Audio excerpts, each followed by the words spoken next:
Hello guys, good afternoon. Ayan, si single lady naman po ito mga may guys. Kumusta po kayo dito aking mga subscribers dito sa aking YouTube channel. Hello po sa inyong lahat. Ito yung update ko ngayon sa aking buhay mga may guys kasi still pa rin nasa probinsya ako ng Al Qasim dito sa Saudi Arabia guys, na kung saan ay sobrang layo. 10 hours po yung aking biyahe from Riyadh to dito sa Buraida mga may guys. So pinaka sulok-sulukan na bahagi ito ng Saudi Arabia mga may guys. Nakakatakot.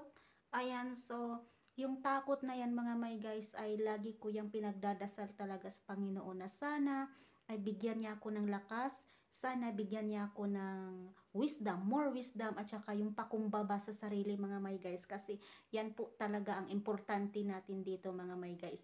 So shout out po sa inyong lahat, kumusta? And yes, na-miss ko kayo. Alam ko na may naghahanap dito sa akin kasi wala na akong update. Ang sabi niya, sis, kumusta ka na? Sis, thank you so much sis sa pag-update mo sa akin. Thank you sa pagpaalala mo sa akin. Ayan, so medyo nakalimutan ko na talaga guys. Bakit? Kasi unang-una wala akong internet. Wala akong number dito. Nakakainis talaga kasi mag 3 months na ako dito guys na na-deployed. Pansamantala lang po dito sa lola ng aking amo na babae. Kasi doktora po yung amo ko na babae. So, pansamantala lang po ako dito mga may guys ng 3 buwan. Kasi nagbakasyon po yung kanyang katulong sa Pilipinas. Ayan. So, babalik siya ngayong February 18. At hindi ko yan alam guys, hindi ako sure kung babalik ba yan talaga sa February 18 or hindi. Kasi parang nagkaroon yata ng something, no? Yung kanyang pagbalik dito. So, i-ano ko pa rin yan dito mga may guys, i-update ko pa rin kayo dito mga may guys, kasi bahagi na po ito talaga ng dokumentary sa buhay ko mga may guys. So yes, parang 2 buwan yata na hindi ako naka-upload. Yes, 2 buwan at bumaba na lahat yung sabi na natin yung aking dito, bumaba na po talaga mga may guys. So, wala ko ibang hiling dito kundi ito lang po talaga yung aking documentary sa buhay mga may guys. Ayan, so thank you so much din po pala.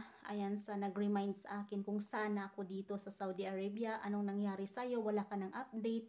Hindi ka na namin nakita. Hindi ka na namin nahagilap sa YouTube channel mo. Ayan, thank you so much po talaga sis sa paalala mo sa akin. Nang dahil sa'yo eto. Ayan, so nakaharap ko kayo ulit. Nakasama ko kayo ulit. Ayan, so yes, dito mga may guys, talagang sipagan mo lang. Ayan, so ang problema dito talaga mga may guys is sobrang layo. Napakalayo po talaga. Nung bumili ako ng lumabas kami kasama yung asawa ng amo ko dito na matanda. Lumabas kami, nagbiyahe kami almost 30 hours. Sobrang layo guys. Malayong malayo talaga ako dito sa city, sa Buraida. Nasa probinsya po talaga kami guys. Ayan, sa makikita nyo guys na may mga animals, may mga hayop, may mga ano-ano dyan na makikita ninyo dahil dito ako napadpad mga may guys. So shout out po sa inyong lahat na mga katulad ko na andito sa probinsya. Pero parang ako lang yata ang andito sa probinsya na ito. So kung naiba-iba lang siguro mga may guys ang napunta dito, ewan ko lang. Baka nabaliw na. Kasi unang-una, makisama ka ng maayos sa kanila. Pangalawa, yung internet mo, wala kang internet, pinapatay nila yung internet. Ayan, haggard na haggard yung mukha ko guys kasi may mga may mga project ako sa Pilipinas na gusto kong maayos, gusto kong matapos. Ayan, no, may mga may ako doon, may caretaker ako doon guys. Hindi ko talaga siya ma-reach out, hindi ko siya makontak-kontak, hindi ako makapag-text, hindi ako makapag-chat kasi nga po ang problema ko dito yung internet. Hoping guys na this coming na sahuran, bibili ako ng sarili ko talaga na internet guys. Kahit anong sabihin nila, pera ko nang ibibili kasi kailangan ko talaga guys yung internet. Number 1, may trabaho po ako, sideline po sa online. So ngayon nakapaghinto po talaga ako guys. Malaki po yung tulong sa akin yung online na trabaho guys. Sa totoong buhay lang. Sa totoong kwento lang po guys. Nag-online din po ako sa trabaho. Kahit pa kunti-kunti yan na sahod mga may guys. Nakakatulong na rin po ako mga may guys sa kapwa natin na mga mahihirap. Mahirap po talaga ako mga may guys. Nakita niyo yung mga previous vlogs ko noon. Mahirap na mahirap talaga ako. Pero yung puso ko andyan yung pagtulong.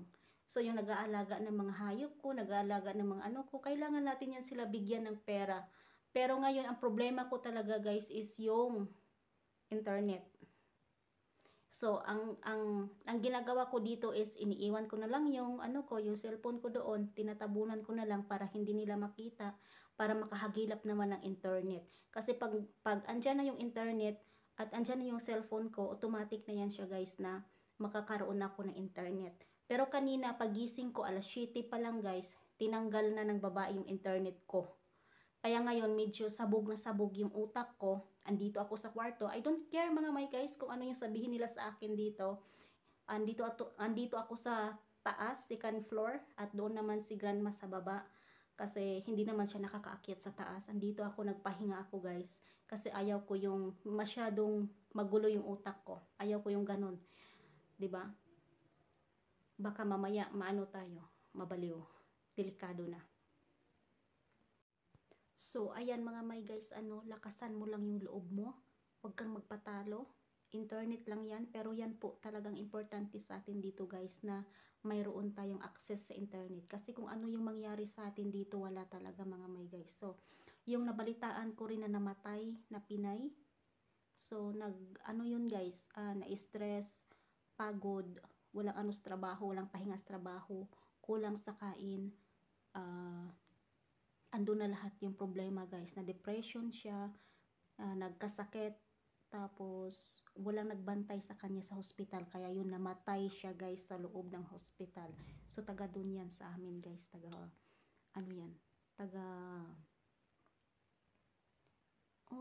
dun sa amin. Ayan guys, magtapon tayo ng basura. Ito yung basura natin, tapon ko dito guys. As you can see, nasa bukiran talaga. Ito yung basura ko, ang dami. Yeah. Nasa probinsya po tayo talaga guys, sobra. As you can see, ayan, dito tayo sa probinsya ng Buraida mga may guys.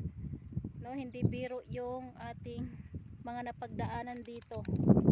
Ayan, walang katao-tao guys. As you can see, na walang sasakyan na dumadaan dito. Kaya ngayon, bandang alas 3 pa ng hapon ngayon, nagtapon na ako ng basura guys, kasi paggabi delikado na, baka madaanan ako ng mga masasamang tao or mga magnanakaw, na sabi ni grandma. Kailangan guys na kailangan na sa araw pa lang ipapatapunan niya yung mga basura. Ang lakas ng hangin mga may guys, sobrang lakas. Ayan, yung mga basura dito. Sa probinsya nila dito guys, may mga basurahan po sila dito. Ayan, hindi kagaya dyan sa atin na itapon lang natin kahit saan yung mga basura. Ayan, so yun naman ang bahay ni grandma. Langaw, madaming langaw dito guys, lalo na kapag tag-init, ang langaw ang dami. Yan ang bahay niya dyan. Yan guys, yung mga nakikita nyo dyan mga may guys, ayan, i-zoom natin.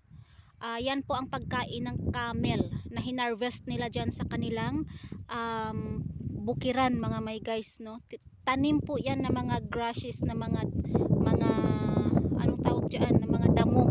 Ayan, sadya po yan na tinanim nila, at yan po ang ipapakain nila, budget ng kanilang camel mga may guys. So kapag tag-init na naman po, tatanim naman po yan sila ng mga damo. So yes guys, yan lang muna yung ating pasilip for today's video natin guys. Isirado ko muna ito para hindi nila marinig nandito tayo sa taas. Ayan, so sobrang napagod ako kanina guys, kasi naglinis pa ako doon sa kabilang bahay. Ayan, So, libreng bahay po yan mga may guys, nililinis ko.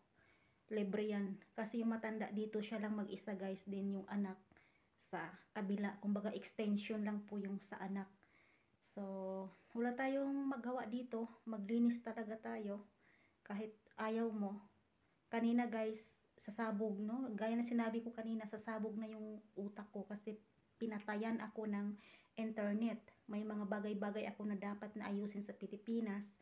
Pero nga, pinatayan ako ng internet ng babae. Parang, ano ako kanina guys.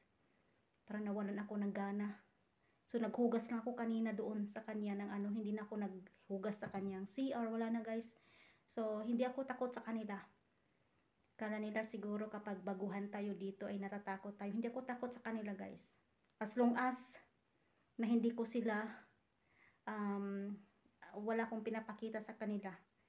Kapag sa trabaho guys, nagtatrabaho ako pero half-half lang po yan talaga guys. Kasi kapag trabahuin ko lahat na trabaho sa loob ng bahay nila, talagang hindi po yan pwede guys. Hindi yan pwede sa akin.